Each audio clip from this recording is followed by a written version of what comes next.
मंगलमूर्ति महाप्रभो सहजानंद सुखरूप भक्ति धर्म सुत श्री हरि समरु सदा ययनोप। ओम श्री स्वामीनारायणाय नमो नमः। ओम श्री सरस्वत्यै नमो नमः। ओम श्री गुरुचरण कमलेभ्यो नमो नमः।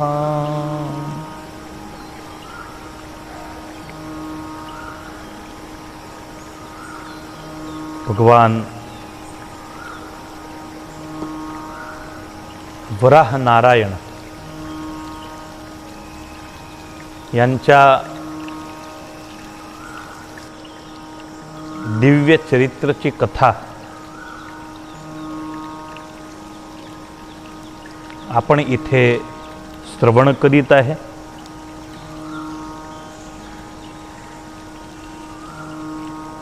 परमात्मा आणि परमात्माचे जे अवतार आहे या पृथ्वीवर, जेव्हाही परमात्मा अवतार धारण करतात ते प्रत्येक अवतार कल्याणकारी आहे।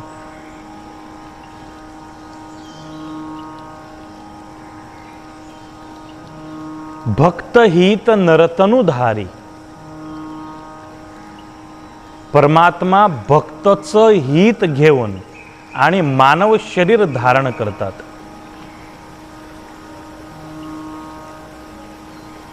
भगवान वराह नारायण पृथ्वीचं कल्याण करण्यासाठी, मानव जातीवर उपकार करण्यासाठी परमात्मा हा दिव्य आणि अलौकिक अवतार घेऊन आणि ह्या लोकामध्ये, या पृथ्वीवर अवतरित झाले। आपण कथा ऐकत होतो हिरण्याक्षची कथा। दिती गर्भवती झाल्या, दितीच्या पोटामध्ये जो गर्भ आहे त्याचा जो रंग आहे तो काळा रंग आहे। मा दितीच्या गर्भामधून जे तेज निघत आहे, काळ्या रंगाचं तेज निघत आहे आणि तेज एवढं तीव्र आहे की त्या तीव्र तेजामुळे भगवान सूर्यनारायणचं जे तेज आहे ते कमी झालं आहे। दिवसा सुद्धा रात्रीची भ्रांती व्हायची, असं तेज दितीच्या गर्भामधून निघालं आहे। चिंतित इंद्र गेले आहे ब्रह्माजी जवळ आणि ब्रह्माजीला प्रार्थना केली आहे, पितामह माता दिती गर्भवती आहे, माता दितीच्या गर्भामध्ये असे कोण बळवान आले आहे ज्यांच्या तेजमुळे समग्र पृथ्वी प्राणी हे त्रस्त झाले आहे, काही उपाय करा। ब्रह्माजी म्हणतात, देवराज तुम्हाला कल्पना आहे दितीच्या पोटामध्ये गर्भामध्ये कोण आहे, कोण पुत्र होऊन येणार आहे? इंद्र म्हणाले, नाही। श्रीमद भागवत तृतीय स्कंद, ब्रह्मा आणि इंद्रचा सुंदर संवाद। हे देवराज मी तुम्हाला ऐकवतो, सुंदर कथा आहे। एक वेळा भगवान सनकादिक, लहान लहान सनकादिकचे 4 स्वरूप सत्संग यात्रा करायला निघाले, समग्र पृथ्वीवर विचरण केलं आणि त्यानंतर विचार केला, चला वैकुंठामध्ये जाऊ, भगवान नारायणाचं दर्शन घेऊ।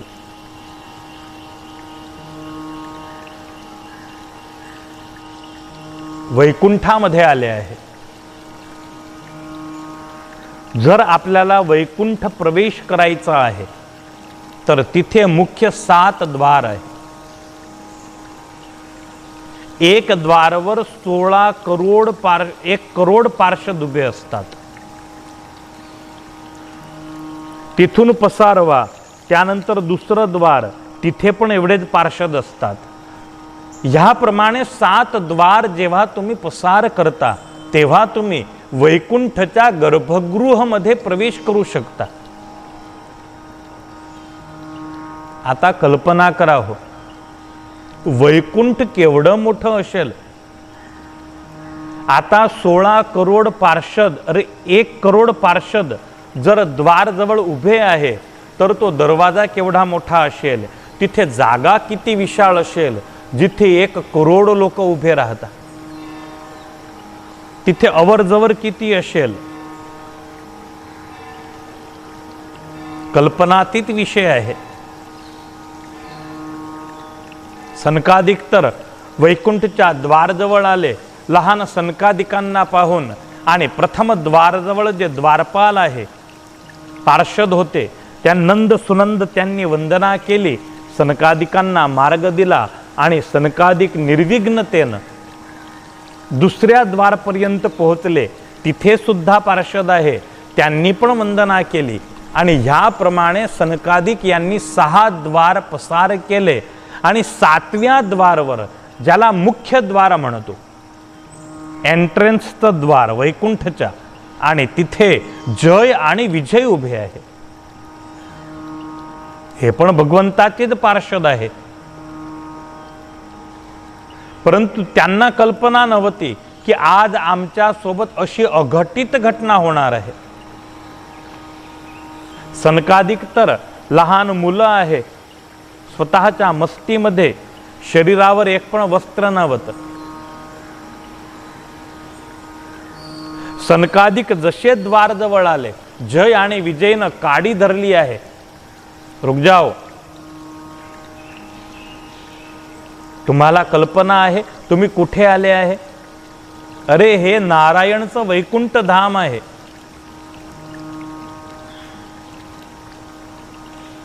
सनकादिक असे तर शांत प्रकृतीचे, परंतु 6 दरवाजावर आम्हाला कोण रोकलं नाही, टोकलं नाही आणि हे द्वारपाळ आम्हाला इथे अटकवता.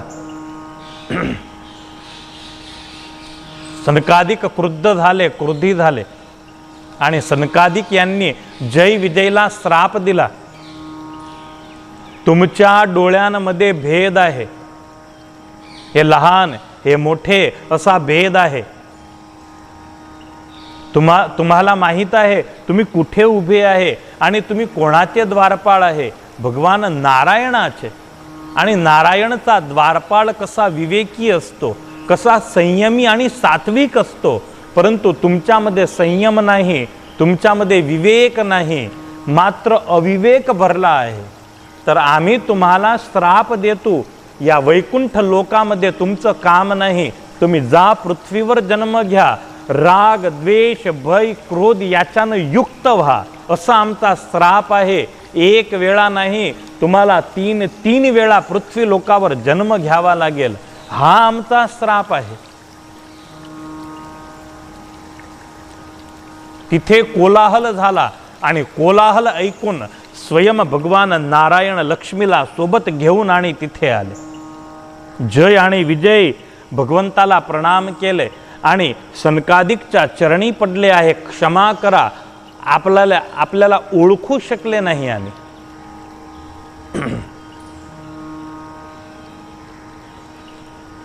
सनकादिक म्हणतात तुम्ही भगवंताच्या द्वारी उभे राहून आणि इथे आमचं अपमान करता. तुम्हाला अहंकार आहे की आम्ही भगवंताचे पार्षद. अरे देव इतका जवळ आहे आणि तरी सुद्धा अहंकार नाही गेला. मुक्ताबाई यांनी जो अभंग ज्ञानदेवरायांसाठी केला होता त्याचं आपण स्मरण करू. अखंड जयाला देवाचा शेजार, अखंड जयाला देवाचा शेजार, कारे अहंकार नाही गेला, कारे अहंकार नाही गेला, अखंड जयाला देवाचा शेजार, अखंड जयाला देवाचा शेजार, कारे अहंकार नाही गेला, कारे अहंकार नाही गेला. मुक्ताबाई असं म्हणतात, अरे ज्ञानदेव, तुम्ही तर अखंड भगवंताजवळ राहता. सामान्य जीवात्मामध्ये अहंकार आहे तर ते आपण समजू शकतो, परंतु भगवानाजवळ राहून सुद्धा तुमच्या मनामधून अहंकार नाही गेला तर काय राहिले तुम्ही भगवंतासोबत. जय आणि विजयला सनकादिक म्हणतात, अशा सुंदर भगवंताच्या धामामध्ये द्वारपाळ म्हणून तुम्ही निवास करता, परंतु भक्त आणि अभक्तची ओळख नाही म्हणून तुम्हाला राक्षस योनीमध्ये जन्म घ्यावा लागेल.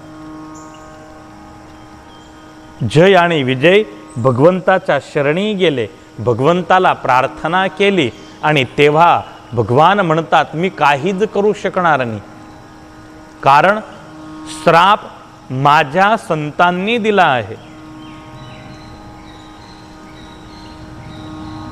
आणि माझ्या संतचा जो अपराध करतो त्याला मी कधी क्षमा करत नाही. भगवान नारायणाची विनम्रता तृतीय स्कंधामध्ये ही कथा विस्तृत आहे. भगवान नारायण सनकादिकांना हात जोडून म्हणता, तुम्ही मला अत्यंत प्रिय आहे, तुम्ही मला क्षमा करा.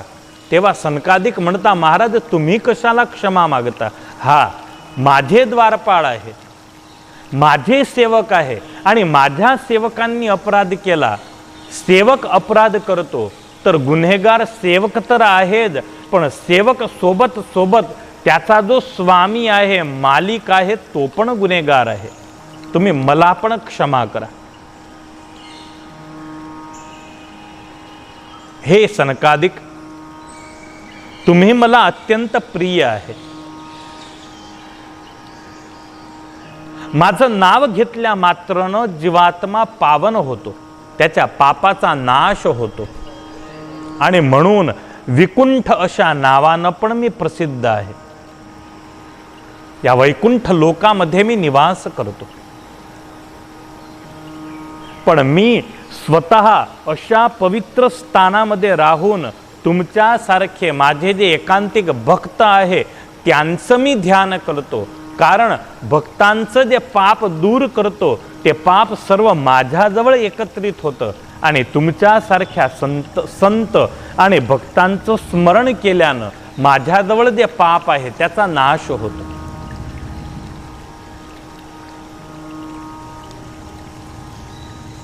तुम्ही समर्थ आहे आणि शक्तिशाली आहे. वैकुंठ मला अत्यंत प्रिय आहे, परंतु सूर्यचंद्रच्या साक्षीनं मी म्हणतो, वैकुंठपेक्षा पण तुम्ही मला प्रिय आहे. कमला मेरो करत उपासन, मान चपळता छोही, यद्यपि वास दियो में उर पर, यद्यपि वास दियो में उर पर, संतन सम नहीं सोई नारद मेरे, संत से अधिक न कोई नारद मेरे, संत से अधिक न कोई. हे नारद, हा लक्ष्मी प्रिय आहे. सर्व काही सोडून, स्वतःची चपळता मान हे सर्व सोडून माझ्या चरण कमळची सेवा करते इथे लक्ष्मी. जे लक्ष्मी स्वयं वरदाता आहे, परंतु हा लक्ष्मीला मी हृदयामध्ये निवास दिला. परंतु जेव्हा भक्त आणि लक्ष्मी या दोघीची जर मला पसंदगी करायची आहे, तर मी माझ्या भक्तची पसंदगी करतो, मी लक्ष्मीची पसंदगी नाही करत. सुदामाजवळ लक्ष्मी न होती तरी सुद्धा भगवान सुदामाच्या हृदयामध्ये राहत. परमेश्वर इथे संदेश देता, मला तर भक्ती करतो तो आवडतो.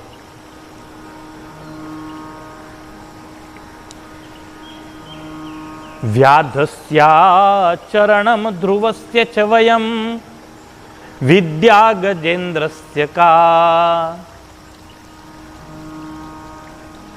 का जाते विदुरस्य यादवपते रुग्रस्य किं पौरुषम. विदुरची जाती काय होती, तरी सुद्धा परब्रह्म नारायण विदुरवर प्रसन्न झाले. जाती पाती हे जे भेद आहे, हे भेद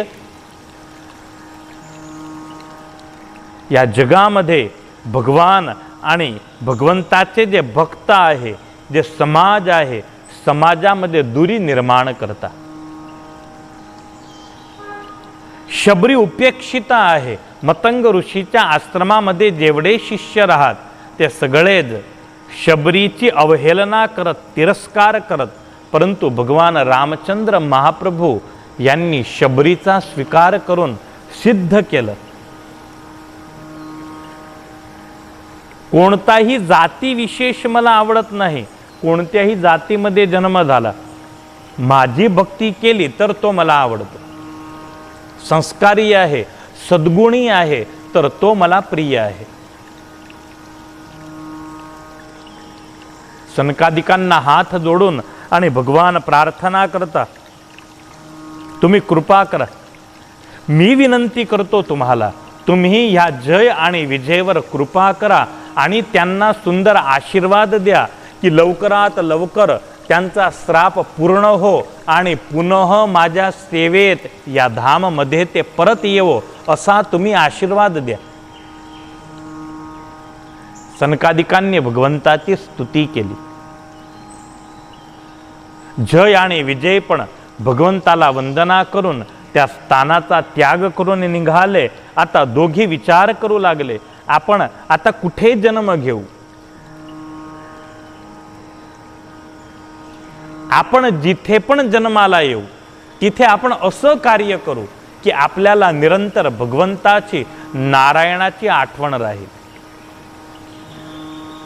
दोन मार्ग आहे, एक सख्य भाव आणि एक शत्रू भाव. हा, मित्रता केली भगवंताशी तरी आठवण राहते, परंतु मित्रतामध्ये केव्हा केव्हा आपण मित्राला विसरतो. पण जो शत्रू आहे त्याला रात्रीच्या 1 वाजाला झोपमधून उठतो आपण, तरी सुद्धा आपल्याला आपल्या दुश्मनाची आठवण येत असते. दोघांनी विचार केला, आपण शत्रू भावानं नारायणाची उपासना करू. आणि बराबर त्याच वेळी माता दिती यांनी कश्यप ऋषी सोबत संध्याकाळच्या वेळी समागम केला आणि जय विजयने नक्की केलं, आपण ह्या स्त्रीच्या पोटी जन्म घेऊ, कारण ह्या स्त्रीनं अयोग्य वेळेवर संभोग केला आहे. जय आणि विजय हे दोघी माता दितीच्या गर्भामध्ये आले. ब्रह्माजी इंद्रला म्हणाले, इंद्र, आजपर्यंत जे आले ते अलग शत्रू होते, आता जे शत्रू येणार आहे हे अत्यंत भयानक राहतील, कारण स्वयं नारायणाचे पार्षद जय आणि विजय आता देवांशी शत्रुता करणार आहे.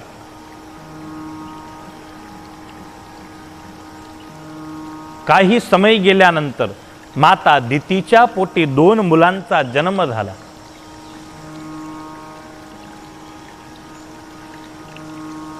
दोन मुलं अत्यंत प्रबळ आणि पराक्रमी आहे. भविष्यवाणी केली महाराज कश्यप यांनी. हे दोघी असे बळवान होतील, यांचा वध करण्यासाठी स्वयं परब्रह्मला या पृथ्वीवर यावं लागेल. हे वैरभावानं भगवंताची आराधना करतील. आणि ह्यामध्ये पण एकच्या इथे तर असा सुपात्र पुत्र होईल, जो पुत्र सर्व भगवत भक्तांमध्ये शिरोमणी, त्याला आपण उपमा देऊ शकू असा भक्त पुत्र एक पुत्रच्या इथे जन्माला देईल. याप्रमाणे जन्माक्षर पत्रिका वगैरे कश्यप ऋषी यांनी दितीला सांगितली आहे. 2 मुलं आहे, एकचं नाव आहे हिरण्याक्ष, एकचं नाव आहे हिरण्यकश्यपू. श्रीमद भागवत तृतीय स्कंधामध्ये हिरण्याक्षची कथा आणि सप्तम स्कंधामध्ये हिरण्यकशिपूची कथा आहे. त्यामध्ये जो मोठा आहे हिरण्याक्ष, तो अत्यंत बळवान आणि गदाधारी आहे. जो मिळाला त्याला तो आवाहन करे, माझ्याशी युद्ध करा, माझ्याशी युद्ध करा. पण तो असा बळवान आहे की त्याला कोणी युद्ध करायला भेटत नव्हतं. पण हिमालयावर गदेचा प्रहार करे आणि हिमालयाचे तुकडे करे. हिमालय पण दुखी आहे. मेरू पर्वतला सुद्धा तोडला आहे. वरुण लोकामध्ये गेला आणि वरुणजीला पकडलं, माझ्याशी युद्ध कर. वरुणना हात जोडले, भाऊ माझी शक्ती नाही, मी तुझ्याशी युद्ध करू शकेल. हा तुला जर एवढाच गर्व आहे तुझ्या शक्तीचा, तर तुझ्यापेक्षा पण बळवान वराह आहे, जा वराहाशी युद्ध करा. आणि हिरण्याक्ष म्हणाला, कुठे मिळेल तो वराह? हा समुद्रामध्ये गेले आहे आता. आणि हिरण्याक्ष आला आहे समुद्रामध्ये. भगवान वराह नारायण पृथ्वीला घेऊन आणि समुद्रामधून बाहेर निघत होते आणि मार्गामध्ये हिरण्याक्षनं भगवंताला अटकवलं आहे. रुक जाओ, तू कपटी आहे, माझ्याशी युद्ध कर. तू विचित्र वेश धारण करतो, परंतु माझ्या समोर तुझी माया चालणार नाही. भगवान वराह नारायणानं पृथ्वीला योग्य जागेवर ठेवून आणि परत हिरण्याक्ष जवळ आले. हिरण्याक्षला म्हणाले, बोल, तुला युद्ध करायचं आहे तर मला पण युद्ध करायचं आहे.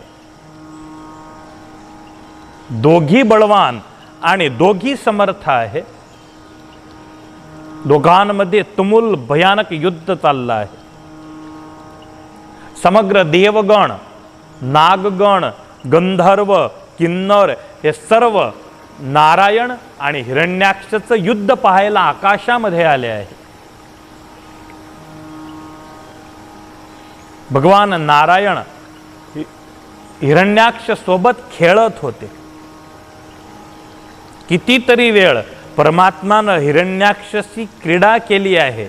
त्यानंतर सर्व देवांनी प्रार्थना केली, महाराज आता हा खेळ इथे पूर्ण करा आणि या पापीचा वध करा, कारण हा पापी समग्र पृथ्वीला त्रस्त करतो, ऋषी महात्मांना त्रास देतो आणि आम्हाला सुद्धा त्रास देतो. हिरण्याक्षनं गदेचा प्रहार केला आणि भगवान नारायणच्या हातामधून जे गदा आहे ते गदा दूर फेकाली आहे. भगवान नारायण वराह हे निशस्त्र झाले म्हणून हिरण्याक्ष तिथे अटकला. घेऊन घे तुझी गदा, मी निशस्त्र आणि निर्बळवर प्रहार नाही करत असं हिरण्याक्ष म्हणाला. आणि वराह क्रुद्ध झाले, भले मी निशस्त्र आहे परंतु तुझा वध करण्यामध्ये मी समर्थ आहे. हिरण्याक्षानं अत्यंत क्रोधित होऊन आणि पुनः गदेचा प्रहार केला. एक हातानं भगवान वराह नारायण त्याची गदा पकडून आणि फेकून दिली एकाकडे. एक तमाच हिरण्याक्षच्या कानाखाली मारली आहे. त्याचा जो कान आहे तो कान फुटला आहे. रक्त निघायला लागलं, डोळे बाहेर निघाले, भयानक चित्कार केला आणि समुद्राच्या पाणीमध्ये हिरण्याक्षचा देह पडला. मोठा पहाड सारखा, मेरू पर्वत सारखा देह आणि एवढे मोठे रक्ताचे फुवारे निघाले. संपूर्ण समुद्र त्या हिरण्याक्षच्या रक्तामुळे लाल लाल लाल रंगचा झाला.